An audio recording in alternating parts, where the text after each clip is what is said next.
എങ്ങനെയാണ് എന്നൊക്കെ ഉള്ള വിഭജനം നമ്മൾ പഠിക്കുവാനിടയായി.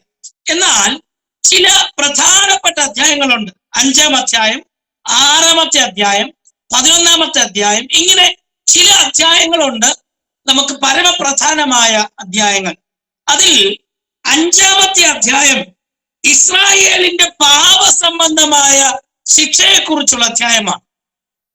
5-ാമത്തെ അധ്യായം അതൊരു കാവ്യ രൂപത്തിലാണ് എഴുതിയിരിക്കുന്നത്. ഞാൻ എൻ്റെ പ്രിയതമന് ഒരു പാട്ട് പാടും എന്ന് പറഞ്ഞ ഒരു കാവ്യ രൂപത്തിലാണ് 5-ാമത്തെ അധ്യായം എഴുതിയിരിക്കുന്നത്.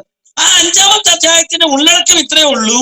തന്റെ പ്രിയതമന് വേണ്ടി കല്ലുപറക്കി കളഞ്ഞ് ഒരു മനോഹരമായ തോട്ടമുണ്ടാക്കി, മുള്ളൊക്കെ പറിച്ചു കളഞ്ഞ് വേലി കെട്ടി നല്ലൊരു തോട്ടമുണ്ടാക്കി, വളരെ വിദൂരതയിൽ നിന്ന് ഒരു കമ്പ് കൊണ്ടുവന്ന് നട്ടു, അതിന് വെള്ളമൊഴിച്ചു. പക്ഷേ യജമാനൻ കാത്തിരുന്ന സമയമായപ്പോൾ, അതിന്റെ ഫലമെടുക്കാൻ വന്നപ്പോൾ അവർക്ക് ലഭിച്ചത്, ആ യജമാനന് ലഭിച്ചത് കാട്ടുഫലമായിരുന്നു, കാട്ടുമുന്തിരിങ്ങയായിരുന്നു. അപ്പൊ കുറെ നാളത്തെ യജമാനന്റെ ഉറക്കുളപ്പ്, യജമാനന്റെ കഷ്ടപ്പാടെല്ലാം ഒരു നിമിഷ നേരം കൊണ്ട് വൃഥാവായി പോകുന്ന ഭാഗമാണ് 5-ാമത്തെ അധ്യായത്തിൽ നമുക്ക് കാണാൻ കഴിയുന്നത്. ഇസ്രായേൽ ജനത്തെയാണ് അവിടെ മുന്തിരിത്തോട്ടം എന്ന് കാണിക്കുന്നത്. അവരെയാണ് കല്ല് പറക്കിക്കളഞ്ഞ്, മുള്ളെല്ലാം പറക്കിക്കളഞ്ഞ് മിസ്രൈമിൽ നിന്ന് കൊണ്ടുവന്ന് അവരെ ഫലഭൂഷമായ ഒരു സ്ഥലത്ത് അവരെ വേരുറപ്പിച്ച് നട്ടു. പക്ഷേ അവർ ദൈവത്തിന് കൽപ്പനയെല്ലാം മറന്നുപോയി.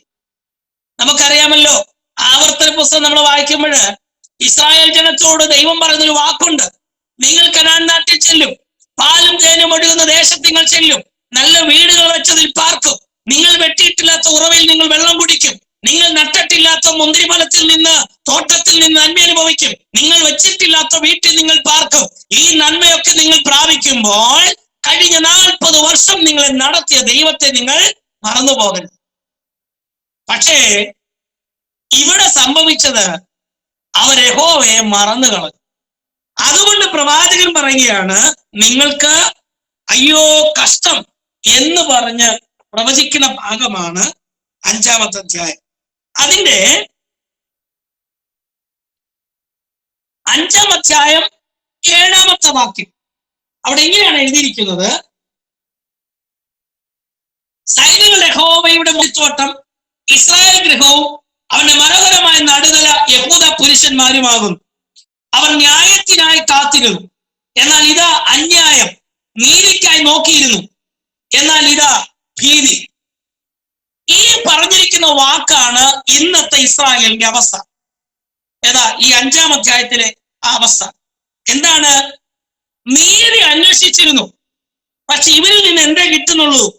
ഭീതിയാണ് ലഭിക്കുന്നത്. ദൈവം നോക്കിയിരുന്നത് നീതി ന്യായവുമായിരുന്നു, പക്ഷെ അവരിൽ നിന്ന് പുറത്തു വന്നത് കുലപാതകവും മർദ്ദിതരുടെ നിലവിളിയുമായിരുന്നു.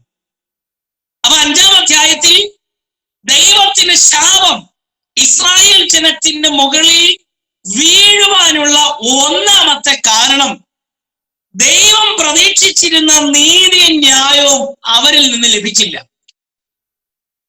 പകരം എന്ത് കിട്ടി? കുലപാതകവും മർദ്ദിതരുടെ നിലവിളി. ഇവർ ക്രൂരന്മാരായി തീർന്നു. ഒരു കൈക്കൂലി വാങ്ങിച്ച് നീതി മറിച്ചു കളഞ്ഞു. അപ്പൊ ഇതാണ് 5-ാം അധ്യായത്തിലുള്ള ഇസ്രായേൽ ജനത്തിന്റെ സ്വഭാവം. ഇത് കണ്ടിട്ടാണ് 8 മുതലുള്ള അധ്യായങ്ങൾ നമ്മൾ വായിക്കുമ്പോൾ, അല്ലെങ്കിൽ 3-ാം അധ്യായം മുതൽ തുടങ്ങുന്ന ശാപങ്ങൾ ഇസ്രായേൽ ജനത്തിലേക്ക് വന്നു കയറാൻ കാരണം എന്താണ്? ദൈവം പ്രതീക്ഷിച്ചത് അവരിൽ നിന്ന് കിട്ടിയില്ല. അതുകൊണ്ടാണ് വചനം എഴുതിയിരിക്കുന്നത്, കാരണം കൂടാതെ ശാപം ഫലിക്കയില്ല. ശാപം ഫലിക്കുമോ? ശാപം ഫലിക്കും. കാരണമുണ്ടായാൽ ശാപം ഫലിക്കും. അപ്പോ ഇവിടെ വെള്ള ഉടുപ്പിട്ട ഒരാള് ചേറിനകത്തോട് നടന്നു പോയാൽ ചേറ് പറ്റുമോ? പറ്റും. ചേറ് പറ്റാതിരിക്കണം എന്ത് ചെയ്യണം? ചേറില്ലാത്ത വഴിയിൽ കൂടെ അവൻ പോകണം, അല്ലെങ്കിൽ വസ്ത്രത്തിൽ ചേറ് പറ്റാത്ത രീതിയിൽ ശ്രദ്ധിക്കണം. ഇവിടെ ദൈവം പ്രതീക്ഷിച്ചിരുന്ന നീതിയും ദൈവം പ്രതീക്ഷിച്ചിരുന്ന ന്യായവും ഇസ്രായേലിന് കിട്ടിയില്ല. അതുകൊണ്ട് എന്ത് സംഭവിച്ചു? ദൈവം അവരെ ശപിക്കുവാനിടയായി. ഒന്നാമത്തെ ശാപം, വീടുകൾക്കും നിലങ്ങൾക്കും വളരെ ദൗർലഭ്യമുള്ള സാഹചര്യത്തിൽ പോലും അത്യാഗ്രഹികളായ ഭൂ ഉടമകൾ പ്രതാപപൂർവം പാർത്തുകൊണ്ട് നിലങ്ങളുടെയും വീടുകളുടെയും ക്രയവിക്രയങ്ങൾ മറ്റു മാർഗങ്ങളില്ലാത്ത വിധത്തിൽ ദുർഘടമാക്കി. പ്രവാസം അനേക ഭവനങ്ങളെ ശൂന്യമാക്കി തീർക്കും. ദേശം അംശമായി മാത്രം വിളവ് തരും. 5 ഏക്കർ സ്ഥലത്ത് വളരുന്ന മുന്തിരിവള്ളിയിൽ നിന്ന് കേവലം 5 ഗാലൻ വീഞ്ഞു മാത്രം ലഭിക്കും. 10 പറ വിത്ത് കേവലം 1 പറ ധാന്യം മാത്രം ഉത്ഭവിക്കും.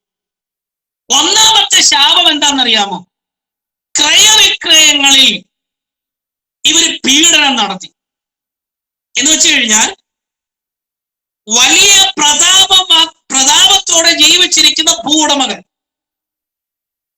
10 പറയും 20 പറയും ഏക്കർ കണക്കിന് മുന്തിരിത്തോട്ടങ്ങളുള്ള വലിയ ഭൂവുടമകൾ പാവപ്പെട്ടവന്റെ വസ്തു വിൽക്കാൻ വേണ്ടി വരുമ്പോൾ അതിന് വില കുറച്ചു കളയും, അതിന് നന്മ വെട്ടിക്കുറച്ചു കളയും. ഈ ക്ലാസ്സിൽ ഇരിക്കുമ്പോ ഒരു കാര്യം മനസ്സിലാക്കണം, നമ്മുടെ അവകാശത്തെ, നമ്മുടെ നന്മകളെ ശത്രുവായവൻ വില കുറച്ചു കളയാൻ ശ്രമിക്കുമ്പോൾ, അന്യായ ഇടപെടലുകൾ നടത്തുമ്പോൾ ഒരു കാര്യം മനസ്സിലാക്കുക, ആ പീഡിപ്പിക്കപ്പെടുന്നവന്റെ കണ്ണുനീരൊപ്പുന്നൊരു ദൈവമുണ്ട്. അത് മാത്രമല്ല, പീഡിപ്പിക്കുന്നവനെ അവന്റെ മേൽ ശാപത്തിന് മഴ പൊരിയുന്ന ഒരു ദൈവമുണ്ട്. ഇത് നമുക്ക് ഈ 5-ാം അധ്യായത്തിൽ കാണാം. അപ്പൊ പാവപ്പെട്ടവരുടെ, ബലഹീനരുടെ വസ്തുവിന്റെ ക്രയവിക്രയങ്ങളിൽ ഈ ഭൂ ഉടമകൾ അന്യായം നടത്തി, വില കുറച്ചു കളയും. ഇവന് 100 വെള്ളിക്കാശിനാണ് ആ വസ്തുവിന്റെ വിലയെങ്കിൽ ഈ ഭൂ ഉടമ അവനെ ഞെരുക്കി കള്ളം പറഞ്ഞ് ഒതുക്കി അവനെ ഒരു 10 വെള്ളിക്കാശിനാക്കി കളയും. അപ്പൊ എന്തോരം നഷ്ടം വന്നുപോയി. അവനത് നിർബന്ധിതനാകും, പാവപ്പെട്ടവൻ അതിന് നിർബന്ധിതനാകും. അങ്ങനെ ഒന്നാമത്തെ ശാപം ഇസ്രായേലിലേക്ക് വീണു. അതുകൊണ്ട് എന്റെ ശാപത്തിന്റെ ശിക്ഷ എന്താണെന്ന് അറിയാമോ? 5 ഏക്കർ സ്ഥലത്ത് മുന്തിരിത്തോട്ടം ഉണ്ടാക്കി, പക്ഷേ കേവലം 5 ഗാലൻ വീഞ്ഞ് മാത്രം അവർക്ക് കിട്ടി. ഒറ്റ ഉദാഹരണം പറയാം. 100 മൂട് തെങ്ങൊന്ന് കൊണ്ടെന്ന് കൂട്ടുക, നല്ല കായ്ഫലമുള്ള 100 മൂട് തെങ്ങുണ്ടെന്ന് കൂട്ടുക. ഇവൻ ആ കായ്ഫലം എടുക്കുന്ന സമയത്ത് ഈ 100 മൂട്ടിൽ നിന്ന് 1000 തേങ്ങ കിട്ടിക്കൊണ്ടിരുന്ന സമയത്ത് നിന്ന് പെട്ടെന്ന് അതൊരു 100 തേങ്ങയായാൽ എന്താ അവസ്ഥയായിരിക്കും? അവന്റെ വിള പോയി, അല്ലെ? ദൈവത്തിന്റെ ശാപം ഇങ്ങനെ ഇസ്രായേലിലേക്ക് വന്നിറങ്ങി. അടുത്ത പറഞ്ഞിരിക്കുന്നത് 10 പറ വിത്ത് കേവലം 1 പറ ധാന്യം മാത്രം ഉത്ഭവിപ്പിക്കും. 10 പറ കണ്ടത്തിൽ വളർന്ന ഗോതമ്പിൽ നിന്ന് മെതിക്കുമ്പോൾ എത്ര കിട്ടും? 1 പറ ധാന്യം. ദൈവം ശപിച്ചു. എന്തുകൊണ്ടാണ്? നീതി ന്യായവും ദൈവജനം മറന്നുപോയി. രണ്ടാമത്തെ ശാപം 5-ന്റെ 11 മുതൽ 17 വരെ നമുക്ക് കാണാം. രണ്ടാമത്തെ ശാപം, പ്രഭാതം മുതൽ വൈകുന്നേരം വരെ മദ്യം നുകരുന്ന അമിത മദ്യപാനികളെ സംബന്ധിച്ചാണ് രണ്ടാമത്തെ ശാപം. ദൈവത്തെയും അവന്റെ പ്രവൃത്തിയെയും നിന്ദിച്ചുകൊണ്ട് അവൻ സൽക്കരിച്ച് കുടിച്ചു മതിച്ചു നടന്നു. രണ്ടാമത്തെ ശാപം എന്താണ്? ദൈവജനത്തിന് കൊടുത്തിരിക്കുന്ന കൽപ്പന, മത്തനാകുന്ന രീതിയിൽ നീ വീഞ്ഞു കുടിക്കരുത്, അല്ലെ? ഈ കൽപ്പന ലഭിച്ചിരിക്കുമ്പോ ഇസ്രായേൽ ജനം ചെയ്തത് എന്താണ്? രാവിലെ മുതൽ വൈകുന്നേരം വരെ ഇവൻ വീഞ്ഞു കുടിക്കും, മത്തനായി നടക്കും. മത്ത് തലയ്ക്ക് പിടിച്ചു കഴിഞ്ഞാൽ ഇവൻ ആദ്യം ചെയ്യുന്ന എന്താ? കഴിഞ്ഞ നാളുകളിൽ ദൈവം അവന്റെ ജീവിതത്തിൽ ചെയ്ത എല്ലാ ഉപകാരങ്ങളും മറന്ന് അവൻ അന്യദൈവങ്ങൾക്ക് സ്തുതി പാടി അവൻ നടക്കാൻ തുടങ്ങും. ശപിക്കപ്പെട്ടു. അപ്പൊ ദൈവം തന്നെ ജനത്തെ ശപിക്കാനുള്ള രണ്ടാമത്തെ കാരണം എന്താ? അമിത മദ്യപാനം, അമിത വീഞ്ഞുകുടി. പ്രഭാതം മുതൽ വൈകുന്നേരം വരെയുള്ള മദ്യം നുകരുന്നു. അതുകൊണ്ട് എന്താ സംഭവിച്ചേ? ദൈവത്തെയും അവന്റെ പ്രവൃത്തികളെയും അവൻ എന്ത് ചെയ്തു? തള്ളിക്കളഞ്ഞു, നിരസിച്ചു കളഞ്ഞു, മറന്നു കളഞ്ഞു. അതല്ലേലും അങ്ങനല്ലേ? അല്പം തലയ്ക്ക് പിടിച്ചു കഴിഞ്ഞാൽ പിന്നെ എന്താ പറയുന്ന ഒരു വെളിവും ഉണ്ടാകത്തില്ല ഇവന്. അതുകൊണ്ടാണ് ദൈവം അതിനെ വെറുത്തത്. സഹജനത്തിൽ പറഞ്ഞു, നിങ്ങൾക്ക് ഏറ്റവും നല്ല മേത്തരമായ വീഞ്ഞൊക്കെ കിട്ടും, പക്ഷെ നിങ്ങൾ എന്ത് ചെയ്യരുത്, സുബോധമില്ലാത്തവരായി തീരും. അടുത്തത് മൂന്നാമത്തെ ശാപം, വേഗത്തിൽ പോകാം. പാപത്തോട് പിണയ്ക്കപ്പെട്ട് അപരാധവും ശിക്ഷയും വലിച്ചുകൊണ്ട് നടക്കുന്നവരും, ലജ്ജയില്ലാതെ പോഷ്കു പറയുന്നവരും, കൂറോ വിശ്വാസമോ നിഷേധിക്കുന്നവരും, തങ്ങളുടെ മേൽ നടപ്പാകുമെന്ന് ഭീഷണിപ്പെടുത്തുന്ന ശിക്ഷാ നടപടി നടപ്പാക്കാൻ വേണ്ടി ദൈവത്തെ വെല്ലുവിളിക്കുക. ഒന്നുകൂടെ പറയാം, പാപത്തോട് പിണയ്ക്കപ്പെട്ട് അപരാധവും ശിക്ഷയും വലിച്ചുകൊണ്ട് നടക്കുന്നവരും, ഇവർ പാപത്തെ കെട്ടിപ്പിടിച്ചിരിക്കുക. ഒരു പാപമല്ല. എന്തായിരുന്നു കൽപ്പന? 1 മുതൽ 10 വരെ കൊടുത്തിരിക്കുന്ന സകല കൽപ്പനകൾ ഇവർ മറന്നു. ഇവർ പാപത്തോട് പിണയ്ക്കപ്പെടും എന്ന് പറഞ്ഞാൽ ചേർന്ന് നിൽക്കുക, ഒരു വല്ലാത്ത രീതിയിൽ ഒട്ടി നിൽക്കുക. അത് മാത്രമല്ല, ലജ്ജയില്ലാതെ ഭോഷ്ക് പറയും. ലജ്ജയിൽ ഒരു നാണമില്ലാതെ കള്ളം പറയും. അടുത്തത് വിശ്വാസം നിഷേധിച്ചു. അടുത്തത് തങ്ങളുടെ മേൽ ദൈവം കൊണ്ടുവരുമെന്ന് പറഞ്ഞിരിക്കുന്ന ന്യായവിധിയെ വേഗത്തിൽ നടപ്പാക്കാൻ ദൈവത്തോട് വെല്ലുവിളിച്ചു. അപ്പോ മൂന്നാമത്തെ ശാപത്തിന്റെ പ്രത്യേകത, അവൻ പാപത്തോട് പിണയ്ക്കപ്പെട്ട് അപരാധവും ശിക്ഷയും വലിച്ചുകൊണ്ട് നടന്നു, ലജ്ജയില്ലാതെ ഭോഷ്കു പറഞ്ഞു, വിശ്വാസം നിഷേധിച്ചു, തങ്ങളുടെ മേൽ നടപ്പാക്കുമെന്ന് ദൈവം ഭീഷണി കൊടുത്ത ഭീഷണികളെ, ശിക്ഷാ നടപടികളെ വേഗത്തിൽ നടപ്പാക്കാൻ ദൈവത്തെ വെല്ലുവിളിച്ചു. ഈ കാരണത്താൽ ദൈവം ഇസ്രായേൽ ശപിച്ചു. 4-ാമത്തെ ശാപം, 5-ാം അധ്യായം 20-ാമത്തെ വാക്യം. നന്മയും തിന്മയും തമ്മിലുള്ള വ്യത്യാസം നിഷേധിച്ചുകൊണ്ട് ധാർമ്മിക വൈശിഷ്ട്യം തുടച്ചു മാറ്റുന്നവർ. എന്ന് വെച്ച് കഴിഞ്ഞാൽ നമുക്കെല്ലാം ഒരു ധാർമ്മിക ബോധമുണ്ട്, അല്ലെ? ഒരു മാനുഷിക പരിഗണനയുണ്ട്, നമുക്കൊരു സംസ്കാരമുണ്ട്. ആ സംസ്കാരത്തെ പറ്റി നമുക്ക് ഉത്തമമായ ബോധ്യമുണ്ട്. ഇതെന്റെ സംസ്കാരത്തിൽ പെട്ടതല്ല, അല്ലെങ്കിൽ ഇതെന്റെ എനിക്കുണ്ടായ സംസ്കാരത്തിലുള്ളതല്ല, അല്ലെങ്കിൽ ഞാൻ താമസിക്കുന്ന എനിക്ക് ദൈവം തന്ന എനിക്ക് ചുറ്റുപാടിനോട് ചേർന്നതല്ല എന്ന് നമുക്കൊരു ബോധ്യമുണ്ട്. പക്ഷെ ഇവിടെ ഇസ്രായേൽ ജനം ചെയ്ത് എന്താ അറിയാമോ? നന്മയും തിന്മയുള്ള വ്യത്യാസമൊക്കെ നിഷേധിച്ചിട്ട് എല്ലാ ധാർമ്മിക ബോധ്യങ്ങളും അവർ തുടച്ചു മാറ്റി. എന്ന് വെച്ച് കഴിഞ്ഞാൽ ദൈവം അവർക്ക് കൊടുത്ത സകല സംസ്കാരങ്ങളും സകല മാതൃകകളും അവർ ഉടച്ചു കളഞ്ഞിട്ട് അവരെന്ത് ചെയ്തു? ജാതികമായ ആചാരങ്ങളെ, ജാതികമായ വസ്ത്രധാരണങ്ങളെ, ജാതികമായ ആഹാര രീതികളെ അവർ ഇങ്ങോട്ട് കൊണ്ടുവരാൻ തുടങ്ങി. ഇങ്ങനെ പറഞ്ഞു വരുമ്പോ നമ്മുടെ ആധുനിക ദൈവസഭയും ഇതേ രീതിയിലല്ലേ പോയിക്കൊണ്ടിരിക്കുന്നത്. ലോകത്തോട് അനുരൂപരായി ദൈവജനത്തിന് നൽകപ്പെട്ട എല്ലാ നിയമങ്ങളും ലംഘിച്ചുകൊണ്ട് അവരിപ്പോ ലോക ജാതികളുടെ കൂട്ടത്തിലായി.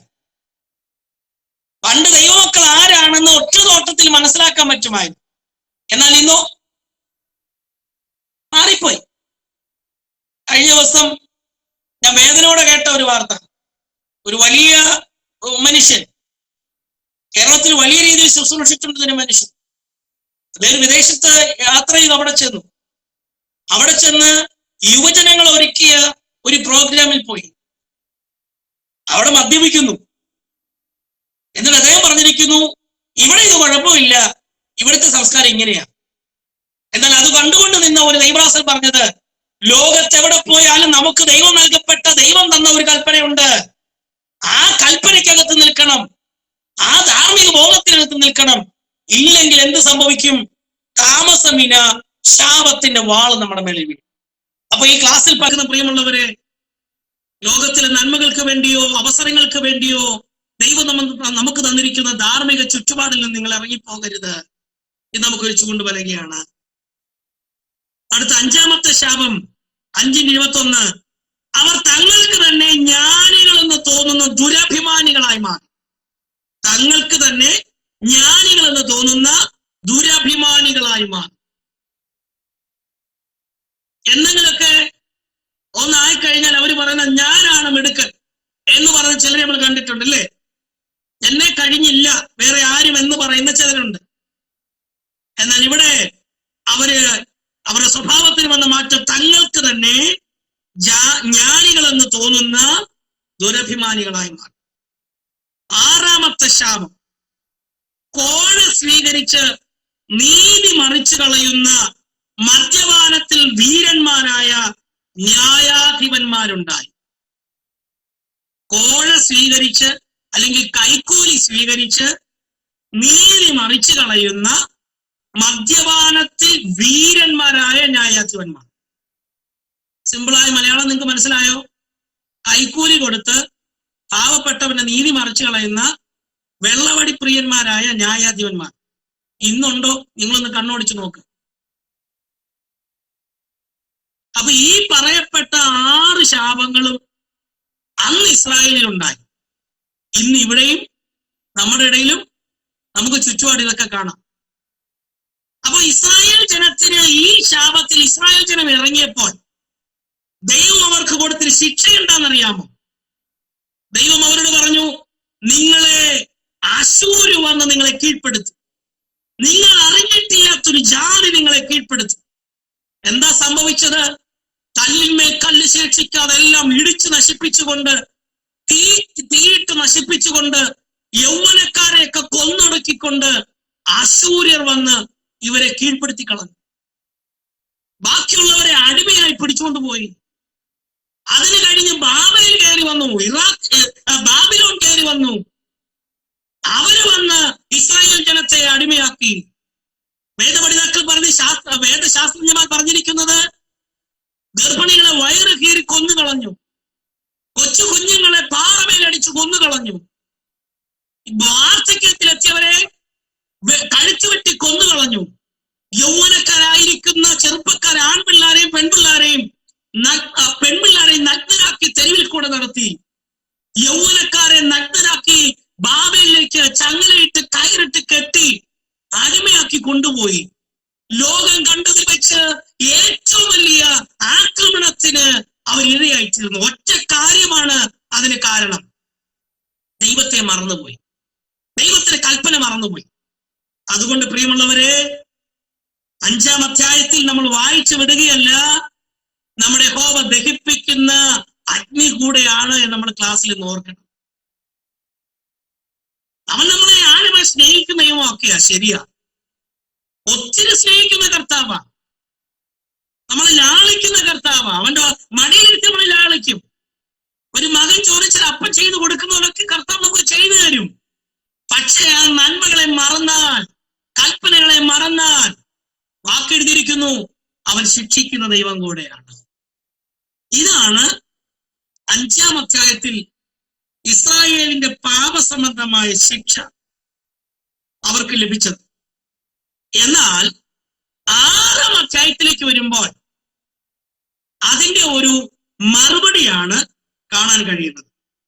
6-ാം അധ്യായത്തിൽ ഈ ദൈവജനം ഇങ്ങനെ ദൈവത്തെ മറന്ന് പൊളച്ചു നടക്കുമ്പോൾ 6-ാം അധ്യായത്തിൽ ഒരുവനെ വേർതിരിച്ച് ദർശനം കൊടുത്ത് ശുദ്ധീകരിച്ച് ഒരു ദൗത്യം ഏൽപ്പിക്കുകയാണ്.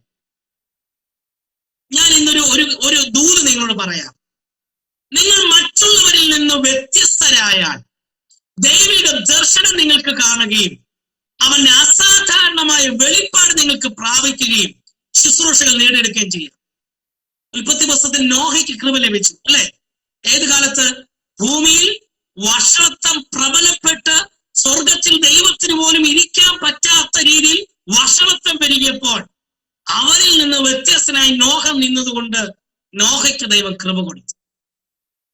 ഇവിടെ കണ്ടോ ഇസ്രായേൽ ജനങ്ങൾ എങ്ങനെയൊക്കെയായി തീർന്നു? അവര് ധനവാന്മാർ പാവപ്പെട്ടവരുടെ വസ്തുവിന്റെ ക്രയവിക്രയങ്ങൾ ഏറ്റെടുത്തു. 2, രാവിലെ മുതൽ വൈകുന്നേരം വരെ മദ്യം കുടിച്ചു, ദൈവത്തെ മറന്നു. 3, പാപത്തോടവർ പിണഞ്ഞു, പാപം ചെയ്യുവാൻ വേണ്ടി ലജ്ജയില്ലാതെ ഭോഷ്ക് പറഞ്ഞുകൊണ്ട് നടന്നു. 4, നന്മയും തിന്മയും തമ്മിൽ വ്യത്യാസം നിഷേധിച്ചുകൊണ്ട് ധാർമ്മിക ബോധ്യങ്ങൾ മറന്നു കളഞ്ഞു. 5, തങ്ങൾക്ക് തന്നെ ജ്ഞാനികളെന്ന് തോന്നി. 6, കോഴ സ്വീകരിച്ച് നീതിയെ മറിച്ചു കളഞ്ഞു. ഇങ്ങനെയൊക്കെ ദൈവത്തെ മറന്നു നടക്കുമ്പോൾ 6-ാം അധ്യായത്തിൽ ഉസിയ രാജാവ് മരിച്ച വർഷം പ്രവാചകനൊരു ദർശനം കണ്ടു. 6-ാം അധ്യായം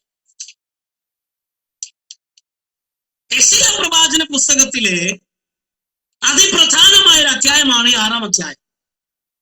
താൻ എങ്ങനെയാണ് ദൈവത്തിന് ശിക്ഷ അനുഭവിച്ചതെന്നും എപ്രകാരമുള്ള നിയോഗമാണ് തനിക്ക് ലഭിച്ചതെന്നും ഈ അധ്യായത്തിൽ പ്രവാചകൻ പറയുന്നുണ്ട്. ഇനി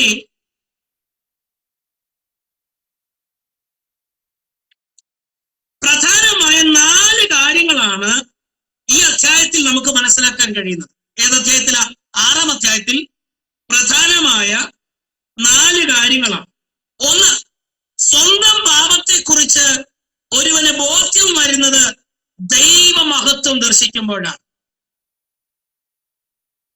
സ്വന്തം പാപത്തെക്കുറിച്ച് ഒരുത്തിന് ബോധ്യം വരുന്നത് ദൈവമഹത്വം ദർശിക്കുമ്പോഴാണ്. ദൈവത്തിന്റെ മഹത്വം കാണാത്തവന് യാതൊരു പാപബോധവും വരത്തില്ല. നമ്മളിൽ എന്തെങ്കിലും ഒരു കുറ്റം വീണെങ്കിൽ ജീവിതത്തെ സംബന്ധിച്ച് നമ്മളെല്ലാം മനുഷ്യരാണ്.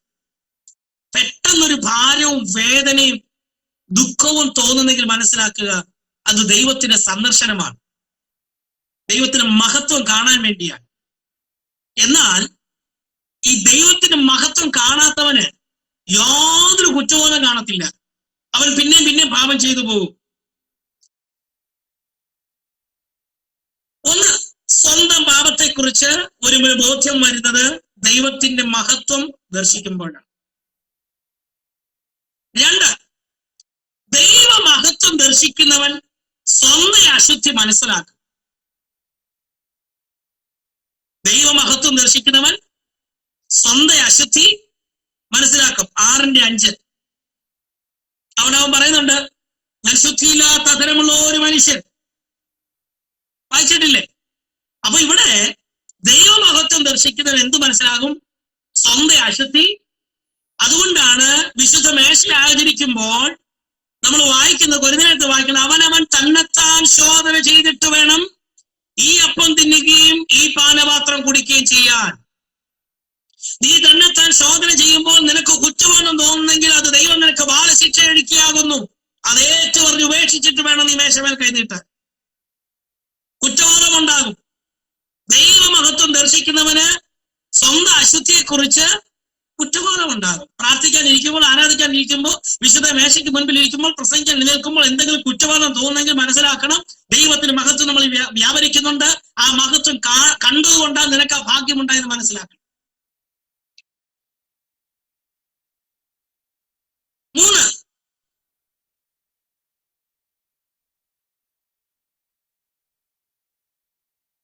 അപ്പോൾ അശുദ്ധിയിൽ നിന്നുള്ള വിടുതൽ അവന് ലഭിക്കും.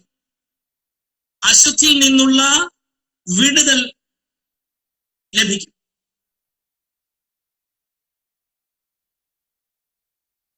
4, അപ്രകാരം വിടുതൽ ലഭിച്ചവനാണ് നിയോഗം ലഭിക്കുന്നത്.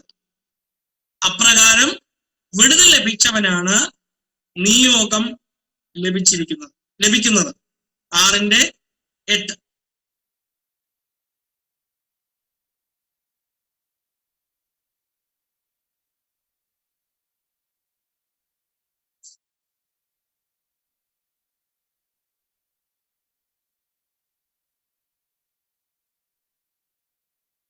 ഇനി ആ ദർശനത്തിന്റെ പ്രത്യേകത എന്തായിരുന്നു?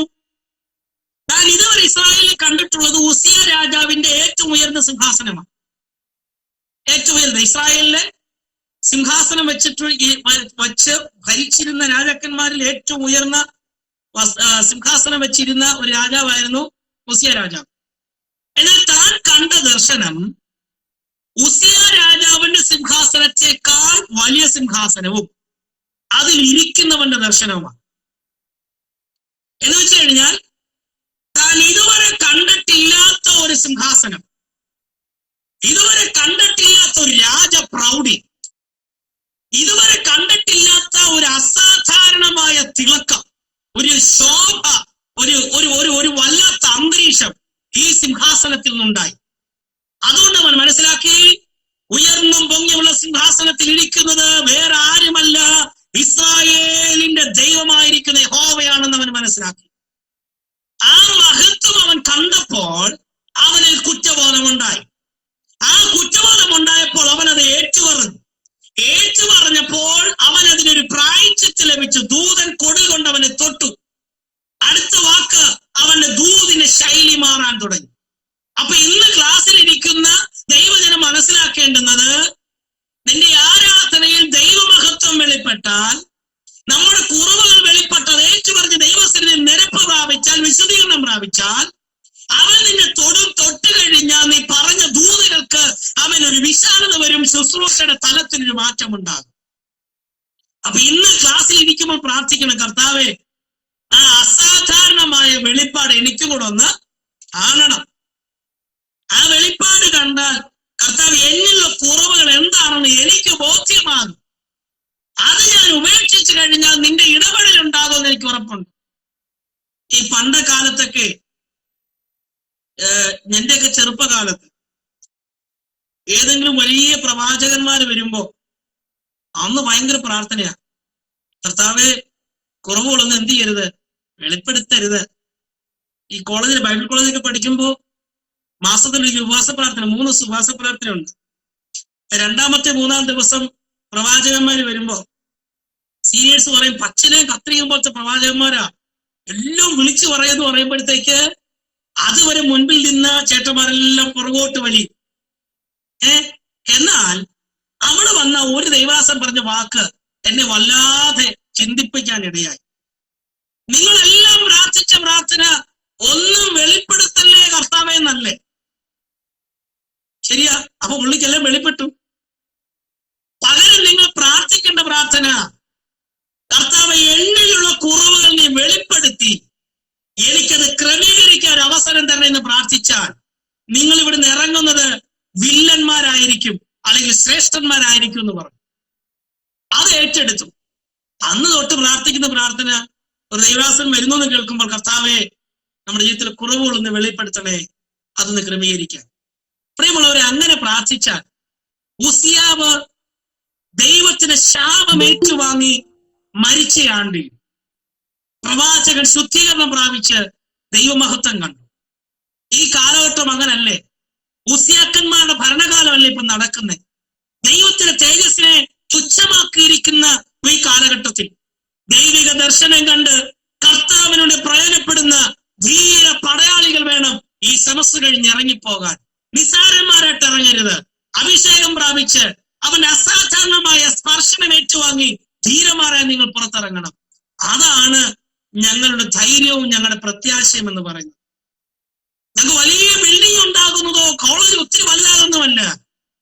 ഒരു സെമസ്റ്ററിൽ പഠിച്ചിറങ്ങിയ 20 പേര് ലോകത്തിന് പല ഭാഗങ്ങളിൽ കർത്താവിന് വേണ്ടി ശക്തമായി നിൽക്കുന്നു എന്ന് കേൾക്കുമ്പോൾ തീർച്ചയായിട്ടും ഷാജി സാറിനും പഠിപ്പിക്കുന്ന ഞങ്ങൾക്കൊക്കെ ഞങ്ങളുടെ കണ്ണുകൾ നിറയും. കാരണം അവൻ ഞങ്ങളുടെ കുലത്തിൽ നിന്ന്, ഞങ്ങളുടെ ശിക്ഷണത്തിൽ നിന്ന് ഇറങ്ങിപ്പോയവർ കർത്താവിന് പ്രയോജനപ്പെടുന്നല്ലോ എന്ന് ഓർക്കുന്ന, അതാണ് ഞങ്ങൾക്ക് സന്തോഷം എന്ന് പറയുന്നത്. വേറെ അതുകൊണ്ട് മുൻപോട്ട് പോകാം. ഇവിടെ 6:1 അവൻ പറയുന്ന വാക്ക് ഞാൻ കണ്ടു. പ്രവാചകൻ കണ്ടതെല്ലാം വ്യക്തമായി പറഞ്ഞിട്ടുണ്ട്. വ്യാജമായിട്ടൊന്നും അവൻ പറഞ്ഞിട്ടില്ല. താൻ കണ്ടതും കേട്ടതും നേരിട്ട് പ്രവാചകൻ രേഖപ്പെടുത്തിയിരിക്കുകയാണ്. ഇതുപോലെ നേരിട്ട് കണ്ട ഒത്തിരി പ്രവാചകന്മാർ നമുക്കുണ്ട്. 1 രാജാക്കന്മാരുടെ പുസ്തകം 22:19 മീഖയാവ് ഒരു ദർശനം കാണുന്നുണ്ട്. 7:1, 8:1 ആമോസ് ദർശനം കാണുന്നുണ്ട്. 7:13 ദാനിയേൽ പറയുന്നുണ്ട്, ഞാനൊരു ദർശനം കണ്ടു. ഈ 2025, 26, 27 കാലഘട്ടങ്ങളിൽ നിങ്ങൾക്ക് പറയാൻ പറ്റുമോ എന്റെ പ്രാർത്ഥനാ മുറിയിൽ ഞാൻ ഒരു ദർശനം കണ്ടു എന്ന്. ഇവിടുത്തെ വേദപഠനം വഴി ജ്ഞാനം കഴിഞ്ഞ് നിങ്ങൾ ഇറങ്ങുമ്പോൾ നിങ്ങൾക്ക് പറയാൻ പറ്റുമോ? തലയുയർത്തി പിടിച്ച് കഴിഞ്ഞ നാളുകൾ എന്റെ പ്രാർത്ഥന മുറിയിൽ ഞാൻ കണ്ടു. അങ്ങനെ നിങ്ങൾ കണ്ടു പറയുന്ന വെളിപ്പാടുകൾക്ക് ആർക്ക് നിങ്ങളെ ഖണ്ഡിക്കാൻ കഴിയത്തില്ല. ഇവിടെ പ്രവാചകൻ പറയുന്നു 6:1 ഞാൻ കണ്ടു. യോഹന്നാന്റെ ലേഖനത്തിൽ നമ്മൾ വായിക്കുന്നത് ഞങ്ങൾ കണ്ടതും ഞങ്ങൾ കേട്ടതും ഞങ്ങളുടെ കൈകൊണ്ട് തൊട്ടതുമായ ദൈവത്തിന്റെ വചനം സംബന്ധിച്ച്. അപ്പോ ഇവരെല്ലാം കണ്ട കാര്യങ്ങളാണ് പറഞ്ഞത്. അപ്പോൾ അതിന് എന്തുകൊണ്ട് ഒരു മറുവശമുണ്ട്. അതുകൊണ്ടാണ് പ്രവാചകൻ പറയുന്നത്, ഇരമ്യ പ്രമാണത്തിൽ നമ്മൾ വായിക്കും കാണാതിരിക്കാൻ ഞാൻ കണ്ടു എന്ന് പറഞ്ഞ് വ്യാജം പ്രവചിക്കുന്ന പ്രവാചകന്മാർ. അത് പറയാൻ കാരണം ഇവിടെ പ്രവാചകൻ കണ്ട കാര്യമാണ് പറയുന്നത്. അപ്പൊ നമ്മൾ എന്ത് വേണം? കണ്ട കാര്യങ്ങളെ പറയാവൂ, ലഭിച്ച ദൂരെ പറയാവൂ. ഒരിടത്ത് പ്രസംഗിക്കാൻ വിളിച്ചു, അവിടെ പ്രവചിച്ചേ പറ്റൂ എന്ന് പറഞ്ഞ് എന്നും പ്രവചിച്ചിട്ട് പോകരുത്. ദൈവം ആലോചന തന്നാൽ അത് പ്രവചിക്കണം. കണ്ട കാര്യങ്ങൾ പറയണം. അവൻ കണ്ടത് എന്താണ്? സിംഹാസനത്തിൽ ഇരിക്കുന്ന ഒരു രാജാധിരാജാവ്. അവൻ സ്വർഗീയ ദർശനങ്ങളെയാണ് അവൻ കണ്ടത്. തലയുയർത്തിപ്പിടിച്ചു നിൽക്കുന്ന ശത്രുവിന്റെ വാളിനെ അല്ല അവൻ കണ്ടത്. ആണോ? ഇസ്രായേലിൽ മറ്റൊരു സംഭവമല്ല അവൻ കണ്ടത്. അവൻ കണ്ടത് സ്വർഗീയ ദർശനം. കസ്തതയുടെ ഞെരുക്കത്തിന്റെ ഒക്കെ നടുവിലായിരിക്കാം നിങ്ങൾ ഇരിക്കുന്നത്. പക്ഷെ നിങ്ങൾ കാണുന്ന വെളിപ്പാട് സ്വർഗീയ ദർശനമായിരിക്കണം, വെളിപ്പാടായിരിക്കണം. നിങ്ങളുടെ പ്രാർത്ഥനാ മുറിയിൽ വെളിപ്പെട്ട് നിൽക്കുന്ന സിംഹാസനം അത് യഹോവയുടെ സിംഹാസനമായിരിക്കണം. ആ സിംഹാസനത്തിൽ ഇരിക്കുന്നവന്റെ വസ്ത്രത്തിന്റെ വിളിമ്പുകൾ ഉസിയാവിന്റെ സിംഹാസനത്തിന് തൊട്ടു താഴെ അവന്റെ വസ്ത്രത്തിന് വിളിമ്പുകൾ നിന്നു എങ്കിൽ യെശയ്യാവ് പറയുന്നു ഞാൻ കണ്ട സിംഹാസനത്തിൽ ഇരിക്കുന്നവന്റെ വസ്ത്രത്തിന് വിളിമ്പുകൾ അത് ആലയം നിറഞ്ഞിരുന്നു എന്നാണ് എഴുതിയിരിക്കുന്നത്. അത്ര പ്രൗഢിയുള്ള ഒരു ദർശനം ഒരു രാജാവ് നമുക്കുണ്ട് എന്ന് മറന്നു പോകരുത്. ദൈവാലയത്തിന്റെ അതിപരിശുദ്ധ സ്ഥലത്തെ മൂടിയിരിക്കത്തക്കവണ്ണം രാജകീയ വസ്ത്രത്തിന് വിളിമ്പുകൾ വളരെ വിസ്തൃതമായിരുന്നു എന്ന് വെച്ചു കഴിഞ്ഞാൽ ആലയത്തെ നിറഞ്ഞിരിക്കുന്ന ഒരു രാജാധിരാജാവ്. ഇനി ഈ രാജാവിന്റെ ചുറ്റും വാളും കുന്തവും പിടിച്ചിരിക്കുന്ന ദുർബലന്മാരായ പടയാളികളല്ല, ചിറകുകളുള്ള അതിവേഗത്തിൽ പറക്കാൻ കഴിയുന്ന ആരാധിക്കാൻ കഴിയുന്ന സാറാഫുകളെ അവൻ കണ്ടു. തീർന്നില്ല, സ്വർഗീയ ദൂതന്മാരുടെ ഒരു ശുശ്രൂഷ ഗണം അവന്റെ മുൻപിൽ നിൽക്കുന്നത് കണ്ടു. 6 ചിറകുകൾ അവൻ ഉണ്ടായിരുന്നു എന്ന് കാണിക്കുമ്പോൾ അവയുടെ വേഗതയാണ് അവൻ ഉദ്ദേശിക്കുന്നത്, ദൂതന്മാരുടെ വേഗത. അടുത്തത് മുഖം മൂടി നിൽക്കുന്ന ദൂതന്മാർ. ദൈവത്തിന് മഹത്വമാർന്ന തിരുമുഖത്തിന് മുമ്പിലുള്ള ഭയവും ഭക്തിയുമാണ് അവൻ മുഖം മൂടി നിൽക്കുന്നത്. അപ്പൊ 6 ചിറക് കാണിക്കുന്നത് അത് വേഗത, വേഗത്തിലുള്ള യാത്രകളും വേഗത്തിലുള്ള ചലനങ്ങളും. മുഖം മൂടി നിൽക്കുന്നത് എന്താ? രാജാവിന്റെ മുഖത്ത് നോക്കാനുള്ള ഭയവും ഭക്തിയും കൊണ്ട് അവൻ മുഖം മൂടിയിരിക്കുന്നു. ഇനി 2 കൊണ്ട് കാൽ മൂടി എന്നല്ലേ വചനം എഴുതിയിരിക്കുന്നു. പരിശുദ്ധനായ ദൈവത്തിന്റെ മുൻപിൽ ആർക്ക് നിൽക്കാനാകും? ആ വിശുദ്ധന്റെ മുൻപിൽ ആർക്ക് നിൽക്കാനാകും? അതുകൊണ്ട് അവരുടെ പാദങ്ങൾ അവൻ മൂടിക്കൊണ്ട്, അവിടുത്തെ മുൻപിൽ വിശുദ്ധമല്ലെങ്കിൽ സ്വർഗം പോലും ദൈവത്തിനു മുമ്പിൽ വിശുദ്ധമല്ല എന്ന് വചനം പഠിപ്പിക്കുമ്പോൾ ദൂതന്മാർക്ക് എങ്ങനെ നിൽക്കാൻ കഴിയും? അവർ ചിറക് കൊണ്ട് പാദം മറച്ചു. അപ്പോൾ പറന്നുകൊണ്ട്, മുഖം മറച്ചുകൊണ്ട്, പാദം മറച്ചുകൊണ്ട് അവർ പറന്ന് നിന്ന് പറയുന്ന ആ തത്രപ്പാടിൽ നിന്നുകൊണ്ട് അവൻ പറയുന്ന വാക്കിങ്ങനെയാണ്, യഹോവ പരിശുദ്ധൻ പരിശുദ്ധൻ പരിശുദ്ധൻ എന്ന് അവർ മുഖത്തോട് മുഖം പറയാൻ തുടങ്ങി. ഇവിടെ ഒരു വ്യാഖ്യാനത്തിൽ പറഞ്ഞിരിക്കുന്നത് ഈ ദൂതന്മാരോട് ഒരുമിച്ച് പറഞ്ഞതല്ല, ഒരുത്തനോടൊരുത്തൻ 6:3 ഒരുത്തനോടൊരുത്തൻ പറയുകയാണ്, ആവർത്തിച്ച് പറയുകയാണ്, യഹോവ പരിശുദ്ധൻ പരിശുദ്ധൻ പരിശുദ്ധൻ. ഇനി ദൈവത്തിന്റെ സിംഹാസനം ഒരു 7 പോയിന്റ് നമുക്ക് എഴുതിയിട്ട് നമുക്ക് വേറെ ഭാഗത്തേക്ക് നമുക്ക് ഓടിപ്പോകാം.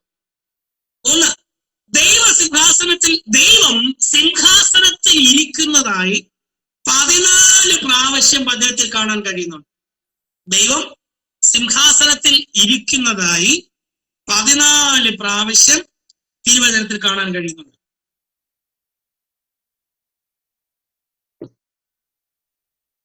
യെശയ്യാ 6:1, 1 രാജാക്കന്മാർ 22:19, 2 ദിനവൃത്താന്തം 18:18,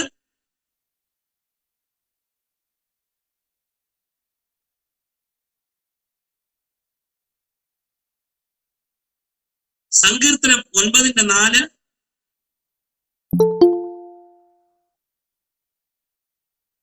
47:8, ദാനിയേൽ 7:9, വെളിപ്പാട് 4:2-10,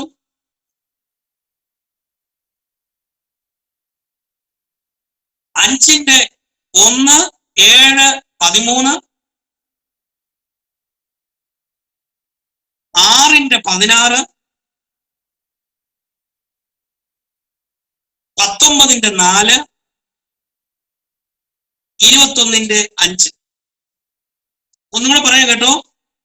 യെശയ്യാ 6:1, 1 രാജാക്കന്മാർ 22:19, 2 ദിനവൃത്താന്തം 18:18, സങ്കീർത്തനം 9:4, 47:8, ദാനിയേൽ 7:9, വെളിപ്പാട് 4:2-10, 5:1, 7, 13, 6:16, 19:4, 21:5. ഇവിടങ്ങളിലൊക്കെ സിംഹാസനത്തിരിക്കുന്ന രാജാവിനെ നമുക്ക് കാണാം. ദൈവം സിംഹാസനത്തിരിക്കുന്നത് കാണാം. 2, ഇപ്പോൾ അത് സ്വർഗത്തിലാണ്. ദൈവത്തിന് സിംഹാസനം എവിടെയാണ്? ഇപ്പോൾ അത് സ്വർഗത്തിലാണ്. സങ്കീർത്തനം 11:4. ഇപ്പോൾ അത് സ്വർഗത്തിലാണ്.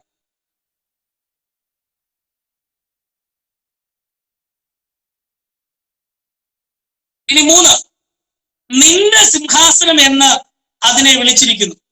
നിന്റെ സിംഹാസനം എന്നതിനെ വിളിച്ചിരിക്കുന്നു. സങ്കീർത്തനം 89:14, 93:2, 132:12. നിന്റെ സിംഹാസനം എന്നതിനെ വിളിച്ചിരിക്കുന്നു. സങ്കീർത്തനം 89:14, 93:2, 132:12.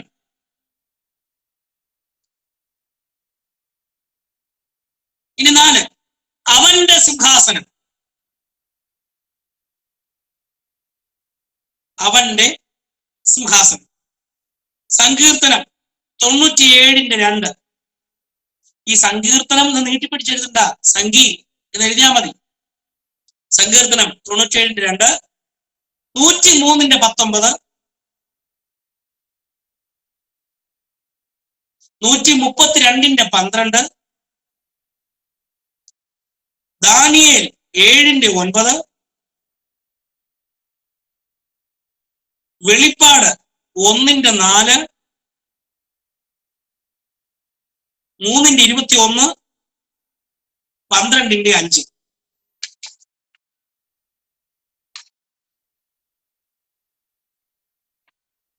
5, ദൈവത്തിന്റെ സിംഹാസനം.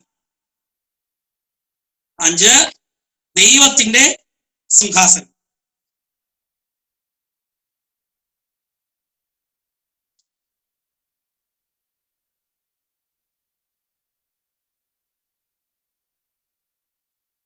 മത്തായി 23:22, എബ്രായർ 12:2,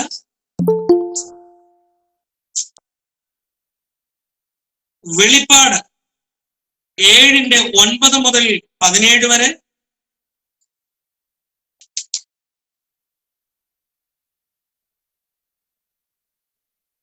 21:1 മുതൽ 3 വരെ. ദൈവത്തിന് സിംഹാസനം.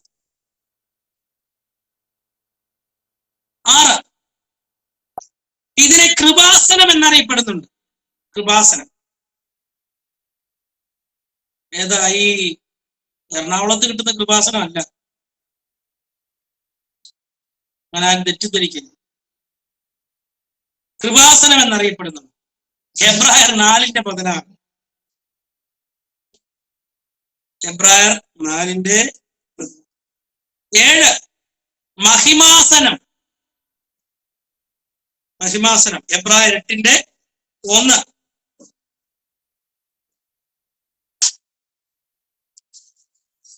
ആരാധിക്കേണ്ടുന്നവനെ തിരിച്ചറിഞ്ഞ് ആത്മാവിൽ ആരാധിച്ചാൽ ഇരിക്കാൻ കഴിയാത്ത രീതിയിൽ ദൈവമഹത്വം ഇറങ്ങും എന്നുള്ളതിന് ഏറ്റവും ഉറപ്പുള്ള ഒരു മനോഹരമായ ആരാധനയാണ് നമുക്ക് ഇവിടെ കാണാൻ കഴിയുന്നത്. 6-ാം അധ്യായം. ഇൻസ്ട്രുമെന്റ്സിന്റെ വലിയ ഇളക്കപ്പെരുക്കമോ അല്ലെങ്കിൽ ഏതെങ്കിലും ഒരു ലീഡറിന്റെ ആഹ്വാനത്തിലോ ഇറങ്ങുന്നതല്ല ദൈവത്തിന് മഹത്വം.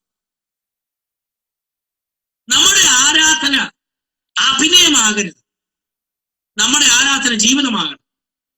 നമ്മൾ ആരെയാണ് ആരാധിക്കുന്നത് എന്നുള്ള ബോധ്യത്തോടെ നല്ല മനസ്സോടെ ആരാധിച്ചാൽ അവൻ അതിൽ പ്രസാദിച്ചാൽ ഇവിടെ എഴുതിയിരിക്കുന്ന കേട്ടോ, ത്രിയേക ദൈവത്തിന് അവൻ പരിശുദ്ധൻ പരിശുദ്ധൻ പരിശുദ്ധൻ എന്ന് പറഞ്ഞ് ത്രിയേക ദൈവത്തിന് മഹത്വം കൊടുത്ത് ആരാധിച്ചപ്പോൾ അവിടെ എഴുതിയിരിക്കുന്നു, ആലയം കുലുങ്ങി തീർന്നില്ല, ആലയം പുക കൊണ്ട് നിറഞ്ഞു, ദൈവ മഹത്വം കൊണ്ട് നിറഞ്ഞു. അതായിരുന്നു അവിടെ കണ്ട ആരാധന. ആ ആരാധനയിൽ നല്ല ആരാധന വെളിപ്പെട്ടപ്പോൾ പ്രവാചകൻ വിളിച്ചു പറയുകയാണ്, അയ്യോ എനിക്ക് കഷ്ടം, എന്നിലൊരു കുറവുണ്ട് എന്ന് അവന് ബോധ്യമായി. അപ്പൊ നല്ല ആരാധന ഉണ്ടാകുമ്പോൾ എന്തുണ്ടാകും?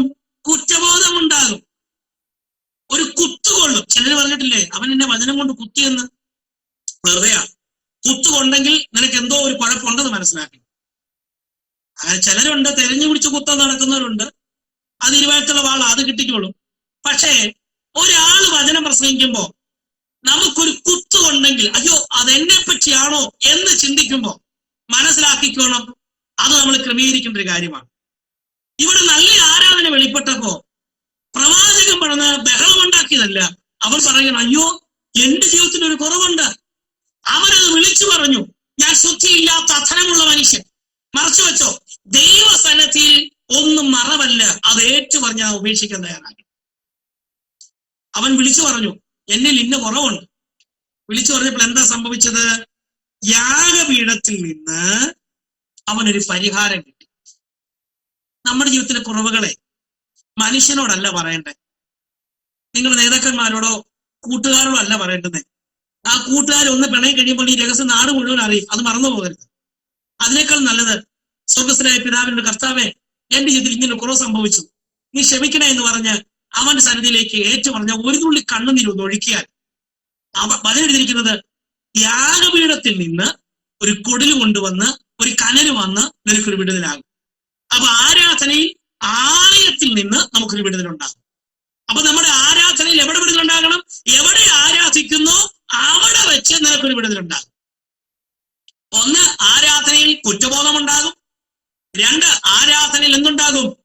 ആലയത്തിൽ നിന്നൊരു വിടുതലുണ്ടാകും. നമ്മുടെ ആരാധനകളിൽ അതുണ്ടാകുന്നുണ്ടോ എന്ന് ഒന്ന് ഒന്ന് നമ്മളെ തന്നെ ഒന്ന് ശോധന ചെയ്ത് ഇനിയുള്ള നമ്മുടെ ആരാധനകൾ ഒന്ന് ക്രമീകരിക്കണം. അപ്പോ യാഗപീഠത്തിൽ നിന്ന് അവനൊരു വിടുതലുണ്ടായി. വിടുതലുണ്ടായിട്ട് എങ്ങനെയാണ് വിടുതലുണ്ടായത്? പ്രായശ്ചിത്തം ഉണ്ടായത് എങ്ങനെയാണ്? ദൂതൻ വന്ന് ഒരു കൊടിലെടുത്ത് ഒരു കനൽ കൊണ്ടുവന്ന് എവിടെ തൊട്ടു? പ്രവാചകന്റെ നാവിനെ തൊട്ടു. കർത്താവെ, നിന്റെ വെളിപ്പാട് കാണാൻ എന്റെ കണ്ണിനെ നീ ഒന്ന് ശുദ്ധീകരിക്കണം, എന്റെ നാവിനെ നീ ഒന്ന് ശുദ്ധീകരിക്കണം. ഇന്നത്തെ ക്ലാസ്സിൽ സമയം മുൻപോട്ട് പോകുന്നത് എനിക്കറിയാം. പക്ഷെ ഇന്ന് ഒന്ന് പ്രാർത്ഥിച്ചിട്ട് ഒന്ന് ഒരുക്കത്തോടെ ഇരിക്കാൻ കഴിയുന്നെങ്കിൽ ഒരു കാര്യം മനസ്സിലാക്കിക്കോ, അസാധാരണമായ ദൈവ ഇടപെടൽ ഉണ്ടാകുക മാത്രമല്ല, ഈ ക്ലാസ് കഴിഞ്ഞ് നിങ്ങൾ പ്രവചിക്കുന്നത്, നിങ്ങൾ കാണുന്ന ദർശനങ്ങൾ ഇതുവരെ കണ്ട ഒരു സർക്കിളിനകത്ത് നിൽക്കുന്ന വെളിപ്പാടുകളൊന്നും ആയിരിക്കത്തില്ല.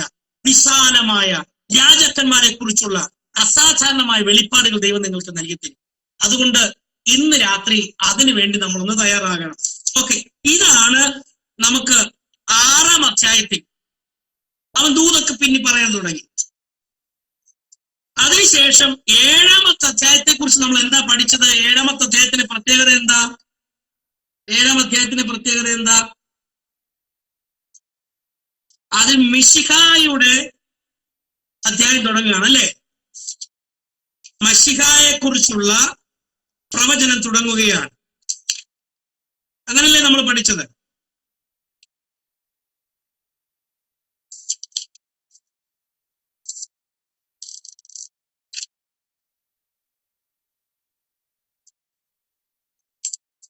ഏഴിന്റെ 14 നിങ്ങൾ എടുത്ത്.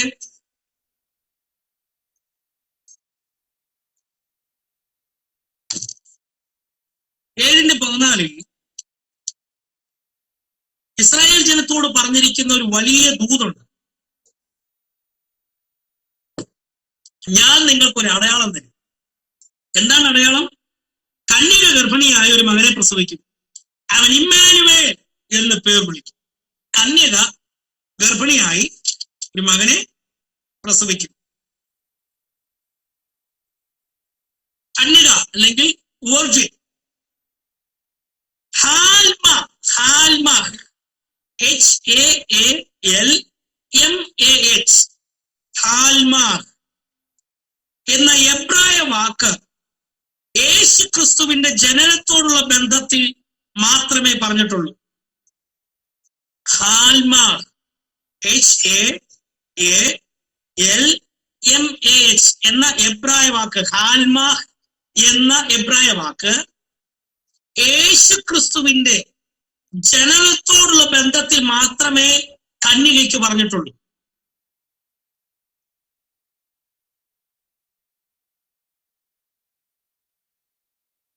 എന്നാൽ അൽമാഹ് ALMAH അൽമാഹ് എന്ന വാക്കിന് കന്യക, അവിവാഹിതയായ യുവതി, ബാലിക എന്നൊക്കെയാണ് അർത്ഥം. മനസ്സിലായോ? അപ്പം അൽമാഹ് എന്ന വാക്കിന് അർത്ഥം എന്താണ്? കന്യക, അവിവാഹിതയായ യുവതി, ബാലിക.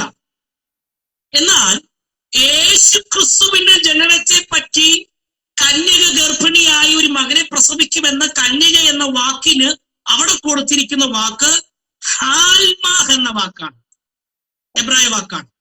ഹാൽമാഹ്. സാധാരണ ദൂതായിരുന്നെങ്കിൽ എന്ത് പറഞ്ഞായിരുന്നു?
കാണാൻ പറ്റുന്നുണ്ടോ?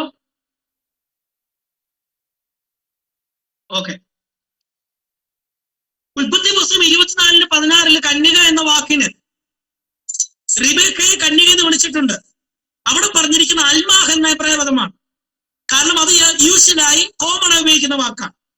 പക്ഷെ യേശു ക്രിസ്തുവിന്റെ ജനനത്തിൽ മറിയെ കുറിച്ച് പറഞ്ഞിരിക്കും കന്യക ഗർഭിണിയായ ഒരു മകനെ പ്രസവിക്കും. ആ കന്യകയ്ക്ക് കൊടുത്തിരിക്കുന്ന വാക്ക് ഹാൽമാഹ് എന്ന വാക്കാണ്. വ്യത്യാസമുണ്ട്. മോശയുടെ സഹോദരിയെ കന്യക എന്ന് വിളിക്കുന്നുണ്ട്. ആ സമയത്ത് അവൾക്ക് 14 വയസ്സ് പ്രായമുള്ള സമയത്ത്, പുറപ്പാട് 2:8 സഹോദരിയെ കന്യക എന്ന് വിളിക്കുന്നുണ്ട്. അവിടെയും പറഞ്ഞിരിക്കുന്ന വാക്ക് അൽമാഹ് എന്ന വാക്ക്.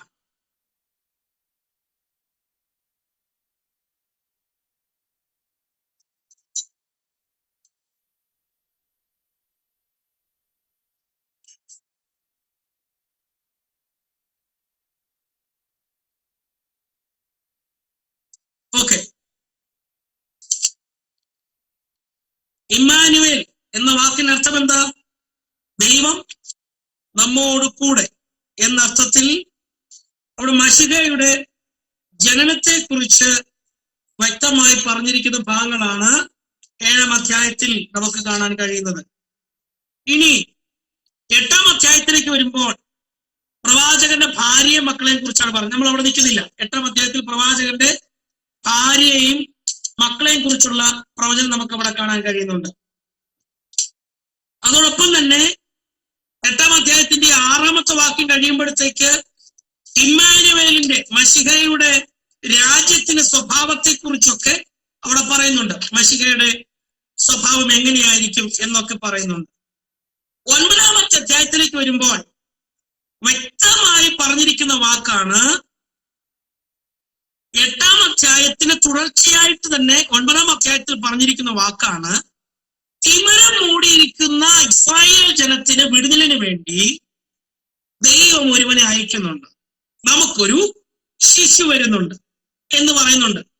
9-ാം അധ്യായത്തില് അതിന്റെ 1-ാമത്തെ വാക്യത്തിലേക്ക് വരുമ്പോൾ നമുക്ക് കാണാൻ കഴിയുന്നുണ്ട്. അവിടെ സെബുലൂൻ ദേശം എന്നൊരു ദേശം നമുക്ക് കാണാൻ പറ്റുന്നുണ്ട്. സെബുലൂൻ ദേശം തിബിരിയാസ് കടലിനും ഗെന്നസരത്ത് തടാകത്തിനും മെഡിറ്ററേനിയനും മധ്യേയുള്ള സ്ഥലമാണ് സെബുലൂൻ ദേശം. തിബിരിയാസ് കടലിനും ഗെന്നസരത്ത് തടാകത്തിനും മെഡിറ്ററേനിയനും മധ്യേയാണ് സെബുലൂൻ ദേശം. ഇവിടെ താമസിച്ചിരുന്ന ഗോത്രമാണ് സെബുലൂൻ ഗോത്രം. തീരപ്രദേശം ധാരാളം ഉണ്ടായിരുന്നതിനാൽ മറ്റുള്ള ഗോത്രങ്ങളെക്കാൾ ഇവർ വാണിജ്യപരമായ കാര്യങ്ങളിൽ മിടുക്കന്മാരായിരുന്നു.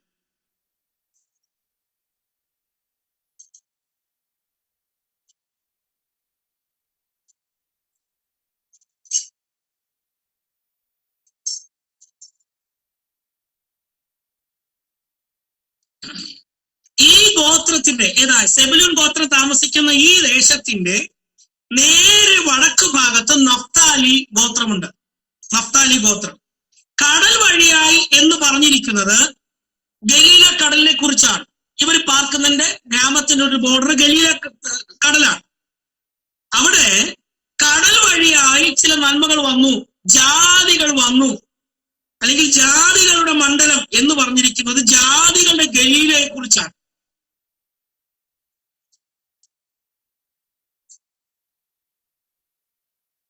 പണ്ട് അവൻ സെബുലൂൻ ദേശത്തിനും നഫ്താലി ദേശത്തിനും ഹീനത വരുത്തിയെങ്കിലും പിന്നത്തേതിൽ അവൻ കടൽ വഴിയായി യോർദാൻ അക്കരെയുള്ള ജാതികളുടെ മണ്ഡലത്തിന് മഹത്വം വരുത്തും. വായിച്ചില്ലേ? അത് ജാതികളുടെ ഗലീലയെ കുറിച്ചാണ് പറഞ്ഞിരിക്കുന്നത്. ശലോമോൻ രാജാവ് ഇവിടെയുള്ള 20 പട്ടണങ്ങൾ സോർ രാജാവായ ഹീരാമിന് കൊടുത്തു നന്മയായിട്ട്. 1 രാജാക്കന്മാർ 9:11. നിങ്ങളത് ക്ലാസ് കഴിഞ്ഞൊന്ന് വായിക്കണം. ഇപ്പൊ ഷോർട്ടായിട്ട് പറഞ്ഞു പോകുന്നേ ഉള്ളൂ. 1 രാജാക്കന്മാർ 9:11. ഇതിനു ചുറ്റിലും ഫൊയ്നീക്യ, സോർ, സീദോൻ മുതലായ വാണിജ്യ നഗരങ്ങളുമുണ്ട്. അവരുമായിട്ട് ഈ സെബുലൂൻ ദേശത്തിന് ഒരു വലിയ വാണിജ്യ ബന്ധവും ഉണ്ടായിരുന്നു.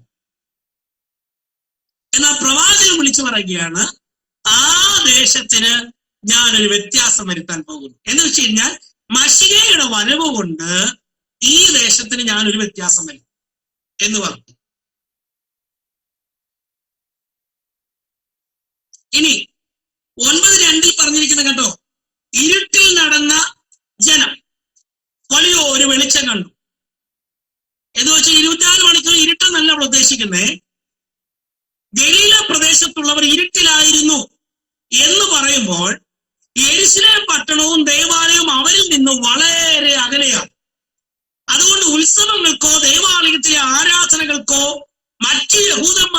സംബന്ധിക്കാൻ കഴിയാതെ ജാതികളുടെ ആചാരങ്ങളും മര്യാദകളും അവർ പിൻപറ്റി അവർ അങ്ങനെ അങ്ങോട്ട് പോയി. കാരണം ഇവർക്ക് വളരെ വിദൂരമാണ് യെരുശലേം. അപ്പൊ ഈ ഉത്സവങ്ങൾക്കൊന്നും ഇവര് പോകാറില്ല. പോകാഞ്ഞതുകൊണ്ട് എന്ത് സംഭവിച്ചു? ജാതികളെ പോലെ അവർ ഓരോ കാര്യങ്ങൾക്ക് ഇടപെടാൻ തുടങ്ങി. ഒറ്റ ഉദാഹരണം ഞാൻ പറയാം. ശബത്ത് ദിവസം വീട്ടിലിരിക്കണമെന്ന് പ്രമാണം. പക്ഷെ ആലയത്തിലൊന്നും പോകുന്നില്ല, പാട്ടില്ല, പ്രാർത്ഥനയില്ല, ഉപവാസമില്ല, ദൈവമായിട്ട് യാതൊരു ബന്ധമില്ലാത്ത രീതി വന്നപ്പോഴത്തേക്ക് അവർ എന്ത് സംഭവിച്ചു? അവർ ശബത്തിലും ഇറങ്ങി ബിസിനസ് നടത്താൻ തുടങ്ങി. കണ്ടോ? സെബുലൂൻ ദേശം ആകെ ആത്മീകമായി ഇരുട്ടിലേക്ക് അവർ പോയി. അതുകൊണ്ടാണ് അവർ ചോദിച്ചത്, നസ്രത്തിൽ നിന്ന് വല്ല നന്മയും ഉണ്ടാകുമോ? ഇവിടെ നിന്ന് ഒരു നന്മയും ഉണ്ടാകത്തില്ലെന്ന് ലോകം വിധി എഴുതിയിരുന്ന ഒരു കാലഘട്ടം. അത്രയ്ക്ക് ഇരുട്ടിൽ കിടന്ന ഒരു ജനം. ആ ജനത്തിനാണ് ഒരു ദൈവിക ദർശനം ഉണ്ടാകുമെന്ന് പ്രവാചകൻ വിളിച്ചു പറയുന്നത്. അതുകൊണ്ടാണ് ആ രാജാവ് യേശുക്രിസ്തുവിന്റെ ശുശ്രൂഷയെക്കുറിച്ച്, യേശുക്രിസ്തുവിന്റെ ശുശ്രൂഷകൾ കൂടുതലും ഈ ഇരുൾ മൂടിക്കിടന്ന ദേശങ്ങളിലൂടെ ആയിരുന്നു. പൊതുവെയുള്ള ശുശ്രൂഷ മുഴുവനും ഇരുട്ട് മൂടിക്കിടന്ന ദേശങ്ങളിലൂടെ ആയിരുന്നു. അതുകൊണ്ടാണ് നമുക്കൊരു വാക്യം നമുക്ക് അവിടെ കിട്ടുന്നത് 9:6-7. നമുക്കൊരു ശിശു ജനിച്ചിരിക്കുന്നു, നമുക്കൊരു പൈതൽ നൽകപ്പെട്ടിരിക്കുന്നു, ആധിപത്യം അവന്റെ തോളിൽ ഇരിക്കും, അവൻ അത്ഭുത മന്ത്രി, വീരനാം ദൈവം, നിത്യപിതാവ്, സമാധാന പ്രഭു എന്ന് വിളിക്കപ്പെടും, അവന്റെ ആധിപത്യത്തിന്റെ എന്ന് പറഞ്ഞ് താഴോട്ട് വായിക്കുന്നുണ്ട്. ഏറ്റവും പരമപ്രധാനമായി പറഞ്ഞിരിക്കുന്നത് അവൻ അത്ഭുത മന്ത്രി എന്ന വാക്കാണ്. അത്ഭുത മന്ത്രി. അത്ഭുത മന്ത്രിക്ക് എബ്രായ പദത്തിൽ പറയുന്ന എബ്രായ വാക്ക് പാല എന്ന വാക്കാണ്. കോട്ടയം പാലയല്ല, PALA, പാല. അത്ഭുത മന്ത്രി. ഇസ്രായേലിലുള്ള എല്ലാ മന്ത്രിമാർക്കും അങ്ങനെ കൊടുത്തിട്ടില്ല. പക്ഷെ ഇവിടെ മന്ത്രിക്ക് കൊടുത്തിരിക്കുന്നു പാല, PALA. നിങ്ങൾ ഈ വാക്ക് ഓർമ്മ വേണേ. ഒരു 5 വർഷം കഴിഞ്ഞിട്ട് നിങ്ങളുടെ നോട്ട് എടുത്ത് നോക്കുമ്പോ ഈ പാലയാണ് കണ്ടത്. കോട്ടയം പാലയാണോ തർക്കിക്കരുത്. പുള്ളിക്കാർ മൊത്തവും കള്ളത്തര പഠിപ്പിച്ചെന്ന് പറയുന്നത് കോട്ടയം പാലയല്ല, ഇത് എബ്രായ വാക്ക് പാലയാണ്. ഈ വാക്കിന്റെ പ്രധാനമായ അർത്ഥം എന്ന് പറയുന്നത് ഉന്നതമായി ഉണ്ടാക്കപ്പെട്ടവൻ. ഉന്നതമായി ഉണ്ടാക്കപ്പെട്ടവൻ. എല്ലാ മിനിസ്റ്റേഴ്സിനും ആ വാക്കില്ല. പക്ഷേ അവൻ അത്ഭുത മന്ത്രി എന്ന വാക്കിന് കൊടുത്തിരിക്കുന്ന വാക്ക് പാല എന്ന വാക്കാണ്.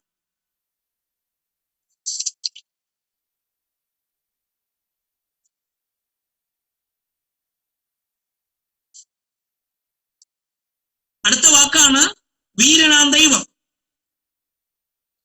അതിനെക്കുറിച്ച് പറഞ്ഞിരിക്കും യുഗങ്ങളുടെ വീരനാം ദൈവം എന്നാണ് അതിന്റെ വ്യാഖ്യാനം വന്നിരിക്കുന്നത്. യുഗങ്ങളുടെ വീരനായ ദൈവം.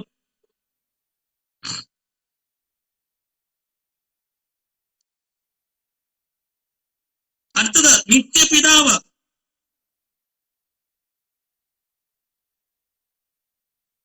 ഈ പിതാവിന്റെ കാലം കഴിയുന്നില്ല. ഞാൻ തെളിച്ചു പറയുന്നില്ല. ഈ പിതാവിന്റെ കാലം കഴിയുന്നില്ല. നിത്യമായ പിതാവാണ് അവൻ. അന്ന് ഗലീലക്കാർക്ക് പിതാവായിരുന്നെങ്കിൽ ഈ 2025 നമുക്കും അവൻ പിതാവാണ്. അല്ലെ? ആരോഗ്യം കുറയുമ്പോ പിതാവ് മാറ്റപ്പെടുന്നില്ല. നിത്യപിതാവാണ്. അടുത്തത് അവൻ സമാധാന പ്രഭുവാണ്. ലോകരാജാക്കന്മാരും നേതാക്കന്മാരും രക്തം ചിന്തി അധികാരം കൈക്കലാക്കുമ്പോൾ സമാധാനത്താൽ രാജ്യം സ്ഥാപിച്ച ഒറ്റ രാജാവ് നമ്മുടെ യേശുക്രിസ്തു മാത്രമാണ്.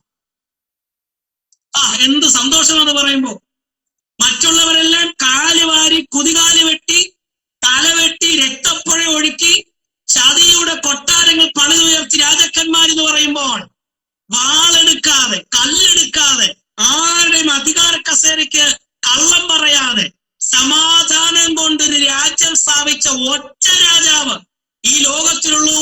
അത് നസ്രേത്തുകാരനായ യേശുക്രിസ്തുവ. അവനെ ആരാധിക്കാൻ, അവനെ പിൻപറ്റാൻ ഭാഗ്യം ലഭിച്ച നമ്മളെത്ര ഭാഗ്യമുള്ളവരാണ്. അവനാണ് നമ്മുടെ സമാധാന പ്രഭു. അടുത്ത് പറഞ്ഞിരിക്കുന്നത് ദാവീദിന്റെ സിംഹാസനത്തിൽ അവൻ ഇരുന്നരുളും. അല്ലേ? ദാവീദിന്റെ സിംഹാസനത്തിൽ അവൻ ഇരുന്നരുളും. ഇത് ദൈവം ദാവീദിനോട് കൊടുത്ത ഒരു ആലോചനയാണ്. എന്റെ പ്രിയമുള്ളവരെ, ഇതൊക്കെ നിന്ന് പഠിപ്പിക്കണമെന്നുണ്ട് കേട്ടോ. നമ്മുടെ സമയമില്ലാത്തതുകൊണ്ട് ഓടിപ്പോവുക. ദൈവം ദാവീദിന് കൊടുത്തൊരു നിയമമുണ്ട്. എന്താ അറിയാമോ? 1 രാജാക്കന്മാർ 8:25, 2 ശമൂവേൽ 7:12-13.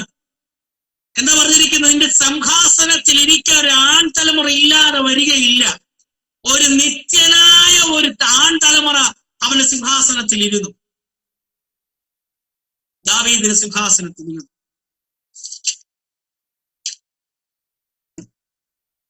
അപ്പൊ 9-ാമത്തെ അധ്യായം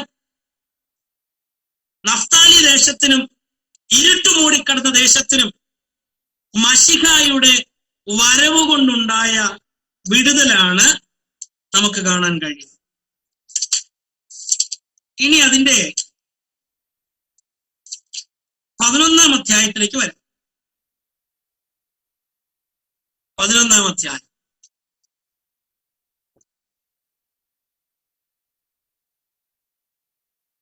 അവിടുത്തെ എന്താ പ്രധാനം? 11:1. എന്നാൽ ഇശായിയുടെ കുറ്റിയിൽ നിന്നൊരു മുള പൊട്ടിപ്പുറപ്പെടും, അവന്റെ വേരുകളിൽ നിന്നുള്ള ഒരു കൊമ്പ് ഫലം കായും. അശൂരിന്റെ സൈന്യത്തെ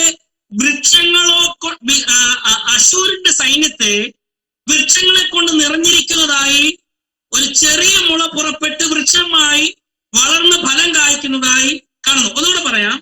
10-ാം അധ്യായത്തിൽ അശൂരിന്റെ സൈന്യത്തെ വൃക്ഷങ്ങളെ കൊണ്ട് നിറഞ്ഞിരിക്കുന്നു എന്ന് പ്രവചിക്കുമ്പോൾ ഇവിടെ ഒരു ചെറിയ മുള പുറപ്പെട്ട് ഒരു വലിയ വൃക്ഷമായി പടർന്ന് പന്തലിക്കുന്നു എന്നാണ് പ്രവചനം പറഞ്ഞിരിക്കുന്നത്. 10-ാം അധ്യായത്തിൽ അശൂരിന്റെ സൈന്യത്തെ പറ്റി വൃക്ഷങ്ങളെ കൊണ്ടാണ് ഉപമിച്ചിരിക്കുന്നത്.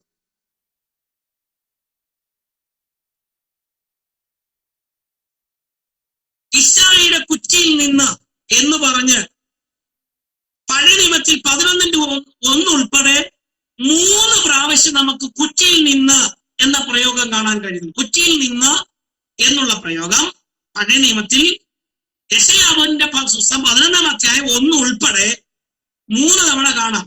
ഇയ്യോബ് 14:8, യെശയ്യാവ് 40:24. അത് നിങ്ങൾ ഇംഗ്ലീഷ് ബൈബിളും കൂടെ ചേർത്ത് നോക്കണേ.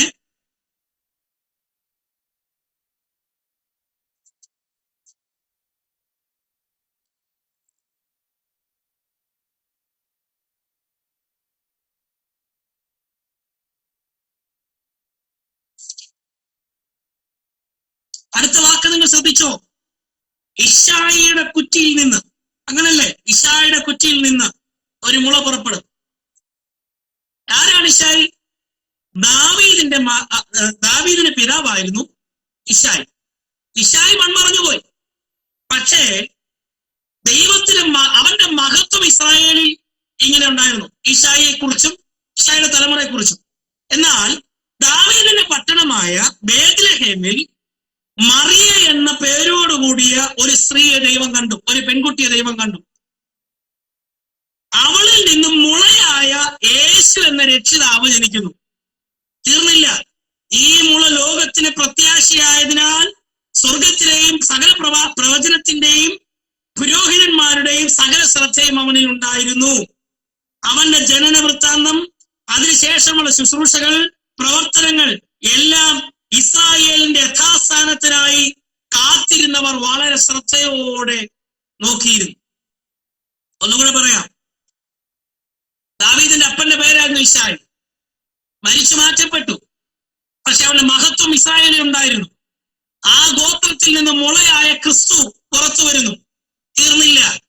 ആ ക്രിസ്തുവിന്റെ വളർച്ച സകലരും സസൂക്ഷ്മം പരീക്ഷിച്ചു നോക്കിക്കൊണ്ടിരുന്നു.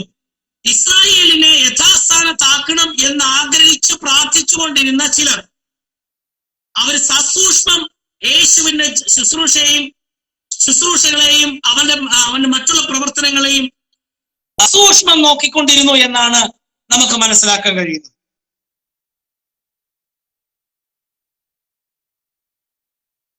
ഇനി മുൻപോട്ട് പോകുമ്പോൾ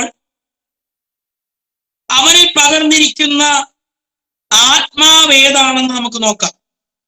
11:2. അവന്റെ മേൽ യഹോവയുടെ ആത്മാവ് ആവസിക്കും. ഇവിടെ യഹോവയുടെ ആത്മാവ് തൃത്വത്തിലെ മൂന്നാമത്തെ ആളത്വമായ പരിശുദ്ധാത്മാവാൻ ദൈവത്തെയാണ് കാണിക്കുന്നത്.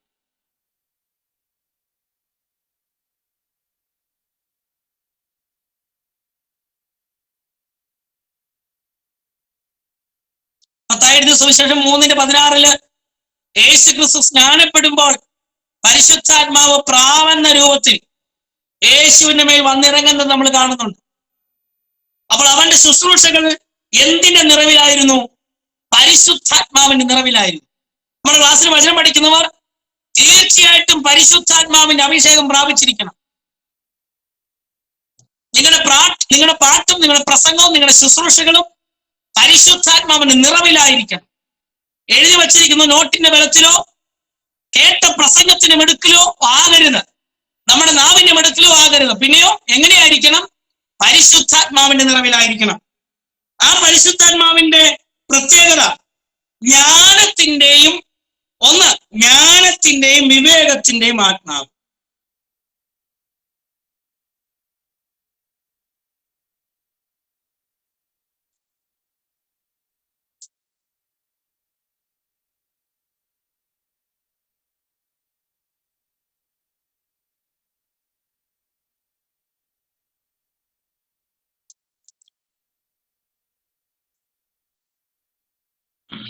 ജ്ഞാനത്തിന്റെ ഫലമാണ് വിവേകം. എന്താണ് ജ്ഞാനം? നല്ലത് മാത്രം തിരഞ്ഞെടുത്ത് അതിന്റെ അന്ത്യം ഏറ്റവും ശോഭനമാക്കുന്നതാണ് ജ്ഞാനം. നല്ലത് മാത്രം തിരഞ്ഞെടുത്ത് അതിന്റെ അന്ത്യം ഏറ്റവും ശോഭനമാക്കുന്നതാണ് ജ്ഞാനം. ഇനി വേറെ കാര്യം പറയാം. കർത്താവിന്റെ ജ്ഞാനം നമ്മൾ പഠിച്ചാൽ, അല്ലെങ്കിൽ കർത്താവിന്റെ ജീവിതം പഠിച്ചാൽ, ഒരിക്കൽ പോലും നമുക്ക് സോറി പറയാൻ ഇടവരത്തില്ല. കർത്താവിന്റെ ജീവിതം പഠിച്ചാൽ എന്ത് പറയേണ്ടി വരത്തില്ല? സോറി പറയേണ്ടി വരത്തില്ല. അത്രയ്ക്ക് ജ്ഞാനം നിറഞ്ഞതായിരുന്നു ക്രിസ്തുവിന്റെ ജീവിതം. എല്ലായിടത്തും സംസാരിക്കേണ്ടത് എങ്ങനെ, ഒരിടത്ത് ചെല്ലുമ്പോൾ ഇരിക്കേണ്ടത് എങ്ങനെ എന്നെല്ലാം കർത്താവ് ജ്ഞാനത്തോടെ ചെയ്തിരുന്നു. അതുകൊണ്ടാണ് കർത്താവ് പറഞ്ഞത്, നിങ്ങൾ എവിടെയെങ്കിലും സദ്യക്ക് ചെല്ലുമ്പോൾ അല്ലെങ്കിൽ ഏതെങ്കിലും ഒരു ഫംഗ്ഷൻ ചെല്ലുമ്പോൾ ഒന്നാമത്തെ കസേര കയറി ഇരിക്കരുത്. എന്ത് ചെയ്യണം? അല്പം പുറകോട്ട് മാറിയിരിക്കണം. പുറകോട്ട് മാറിയിരുന്നാൽ, അല്ലെങ്കിൽ ഫ്രണ്ടിലത്തെ കസേര പോയിരുന്നുള്ള കുഴപ്പം എന്താ? നിങ്ങളെക്കാൾ ജ്ഞാനമുള്ളവർ, നിങ്ങളെക്കാൾ മിടുക്കന്മാർ വരുമ്പോ സംഘാടകർ പറയും എഴുന്നേറ്റ് പുറകോട്ട് പോയിരിക്കാൻ പറയും. അതുണ്ടാകാതിരിക്കാൻ നീ പുറകിലിരിക്കണം. നീ പുറകിലിരുന്നാലോ സംഘാടകർ നിന്നെ തോന്നുന്നത് മുൻപോട്ട് വന്നിരിക്കുമെന്ന് പറഞ്ഞ് ക്ഷണിച്ച് മുമ്പോട്ട് ഇരുത്തും. അതുകൊണ്ടാണ് നിങ്ങൾ ഗ്രാജുവേഷൻ വന്നപ്പോൾ ഞാൻ ഏറ്റവും പുറകെ പോയിരുന്നത്. ഷായ് സാറ് തിരിച്ചെന്നെ വിളിച്ച് മുമ്പിൽ കൊണ്ടിരുത്തി. അല്ല, ഞാൻ മുമ്പിൽ വന്നിരുന്നെങ്കിലോ സാറേ അങ്ങോട്ട് മാറിയിരിക്കുന്നു പറയേണ്ടി വന്നേനെ, അല്ലേ? അപ്പൊ ഇതൊക്കെ കർത്താവിന്റെ ജ്ഞാനത്തിൽ നമ്മൾ നേടിയെടുക്കണം. ഇതൊക്കെ എന്തിനാ പറയുന്നത്? ഇപ്പൊ നിങ്ങൾ ശ്രദ്ധിച്ചോ, നമ്മൾ ചെന്നിരിക്കുന്ന സ്ഥലങ്ങളൊക്കെ നമ്മൾ വളരെ ശ്രദ്ധിച്ച് സൂക്ഷിച്ച് വേണം മുൻപോട്ട് പോകാൻ. ജ്ഞാനം പ്രാപിക്കണം. ഈ ജ്ഞാനത്തിന്റെ ഫലമാണ് വിവേകം. ആരോട് എന്ത് സംസാരിക്കണമെന്നുള്ളത് ഒരു വിവേകമാണ്. അതുകൊണ്ടാണ് സാറ് പറഞ്ഞത്, അപ്പൻ പാസ്റ്ററാണ്, ആ പാസ്റ്റർക്ക് വിവേകമുള്ളവൻ എന്തോ കൊടുക്കും? മകനായാലും ബഹുമാനം കൊടുക്കും, റെസ്പെക്ട് കൊടുക്കും. അപ്പൻ എന്നുള്ള പദവിയൊക്കെ അപ്പ എന്ന് വിളിച്ച് കൂടെ നിൽക്കും. പക്ഷെ അദ്ദേഹം ഒരു പുരോഹിതനാണെന്ന് തിരിച്ചറിഞ്ഞ് ആ ബഹുമാനം കൊടുക്കുന്നതിന് എന്ത് പറയണം? അതാണ് വിവേകം എന്ന് പറയുന്നത്. ചില ഭാര്യമാരെ കണ്ടിട്ടില്ലേ, ഹസ്ബൻഡ് നല്ല ശുശ്രൂഷകനായിരിക്കും, എടോ മനുഷ്യ ഇങ്ങോട്ട് കയറുക, അല്ലെങ്കിൽ പിള്ളേരെ എടുത്തോണ്ട് പോകും, നിങ്ങൾ എന്തോ ചെയ്തുകൊണ്ടിരിക്കുന്നൊക്കെ ചോദിക്കുന്നത് കേട്ടിട്ടില്ലേ? അതെന്തില്ലാത്തൊരു കുഴപ്പമാണ്? പൈസ ഇല്ലാത്തൊരു കുഴപ്പമല്ല, വിവേകമില്ലാത്തൊരു കുഴപ്പം. ഡോക്ടറേറ്റ് ഉണ്ടായിരിക്കാം, പക്ഷെ എന്ത് കാണണമെന്നില്ല. അപ്പൊ സഹോദരിമാര്, അച്ഛന്മാര് ക്ലാസ് ഇരിക്കുമ്പോൾ ശ്രദ്ധിക്കണം. സഹോദരിമാര് കൃപയാൽ നിറഞ്ഞവരാണെങ്കിൽ അവരെ ബലഹീനത നിന്ന് കണ്ട് അവരെ കൂടെ നിർത്തി, ഉത്തമയായ ഭാര്യയെ സ്നേഹിച്ച് കൂടെ നിർത്തി അവൾക്ക് കൊടുക്കണമെന്ന ബഹുമാനം കൊടുത്ത് നിൽക്കണം. അതാണ് വിവേകമുള്ള ഭർത്താവ്. ഇനി ഹസ്ബൻഡ് ശുശ്രൂഷകനാണെങ്കിൽ, കൃപാവരമുള്ളവരാണെങ്കിൽ, കഠിനാധ്വാനം ചെയ്യുന്നവരാണെങ്കിൽ അവനോട് എന്താ ചെയ്യണം? വിവേകത്തോടെ സ്നേഹത്തോടെ സംസാരിക്കണം. ഒരിക്കലും ഞങ്ങൾ ക്ലാസ് എടുത്തപ്പോൾ ഞങ്ങളുടെ അധ്യാപകൻ പറഞ്ഞു, രാവിലെ തൊട്ട് വൈകുന്നേരം വരെ കഠിനമായി ജോലി ചെയ്തിട്ട് ഭർത്താവ് ക്ഷീണിച്ച് വീട്ടിലേക്ക് കയറി വരുമ്പോ സ്റ്റീൽ ഗ്ലാസിനകത്ത് തേയിലവെള്ളം അല്ലെങ്കിൽ ചായ കൊണ്ട് കൊടുക്കരുത്. കാരണം എന്താ, ഒന്നാമത് ഇവൻ ചൂടത്തുനിന്നാ കയറി വരുന്നത്. അപ്പൊ വന്നു കയറുമ്പോ ഭാര്യ വീണ്ടും ചൂട് കൊടുക്കുകയാണെങ്കിലോ അവന്റെ കൺട്രോൾ പോകും. അപ്പൊ അതുകൊണ്ട് എന്ത് ചെയ്യണം, പിന്നെ പറയരുത് അച്ഛന് ഭയങ്കര ദേഷ്യമാ, പഴയതുള്ള സ്നേഹമൊന്നും എന്നോട് ഇല്ലെന്നല്ല പറയേണ്ടത്. അവൻ വരുമ്പോൾ സ്നേഹത്തോട് തണുത്തുള്ളൊക്കെ കൊടുത്ത് സ്നേഹത്തോടെ ഇരുന്ന് നോക്ക്, വിവേകത്തോടെ പെരുമാറണം. അത്രയും പറഞ്ഞ് ഞാനങ്ങ് വിടുക, നമ്മുടെ സമയം മുമ്പിൽ ഇല്ലല്ലോ. വിവേകം വേണം. ഈ ആത്മാവിന്റെ പ്രത്യേകതയാണ്. അഭിഷേകം പ്രാപിച്ച ദൈവജനം തിരിച്ചറിയണം. നമ്മുടെ മേലെയുള്ള ആത്മാവിന്റെ പ്രത്യേകത എന്താ? ഒന്ന്, നമ്മുടെ മേൽ പകർന്നിരിക്കുന്നത് ജ്ഞാനത്തിന്റെ ആത്മാവാണ്. ഈ ജ്ഞാനത്തിന് ആത്മാവ് ഉണ്ടെങ്കിൽ നിനക്ക് എന്താ കാണും? വിവേകം കാണും. 3, ആലോചനയുടെ ആത്മാവാണ്.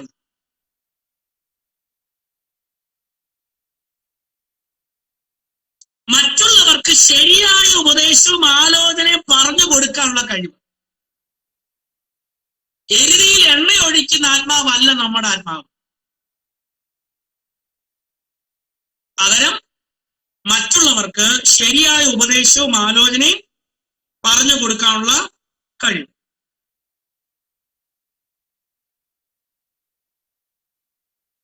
ഇനി ഈ ആത്മാവിന് അടുത്തത് ബലത്തിന്റെ ആത്മാവാണ്. ബലത്തിന്റെ ആത്മാവ് പരസ്യമായിട്ടോ രഹസ്യമായിട്ടോ ഉള്ള സകല വെല്ലുവിളികളെയും നേരിടുവാനുള്ള ശക്തി ഈ ആത്മാവിനുണ്ട്. ഏത് പ്രതികൂലത്തിന് നടുവിൽ ദൗത്യം പൂർത്തീകരിക്കാൻ നമുക്ക് തരുന്ന ധൈര്യമാണ് ഈ ബലത്തിന്റെ ആത്മാവ്. അടുത്തത് ഈ ആത്മാവ്, അടുത്തത് പരിജ്ഞാനത്തിന്റെ ആത്മാവ്.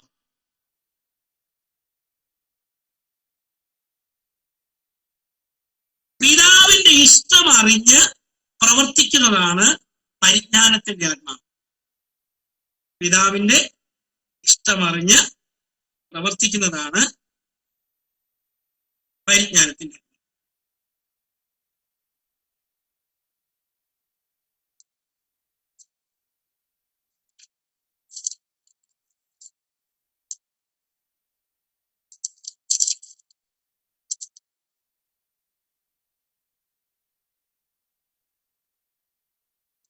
അടുത്തത് യഹോവ ഭക്തിയുടെ ആത്മാവ്. യഹോവ ഭക്തിയുടെ ആത്മാവ്.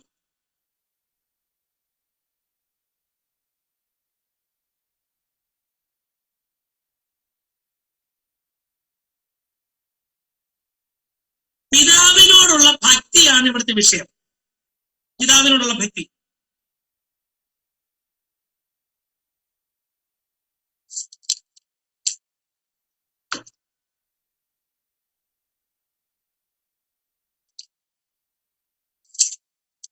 പതിനൊന്നിന്റെ 6 തൊട്ട് നമ്മൾ വായിക്കുമ്പോഴേ, 11ന്റെ 6 തൊട്ട് വായിക്കുമ്പോ ഈ മശിഹായുടെ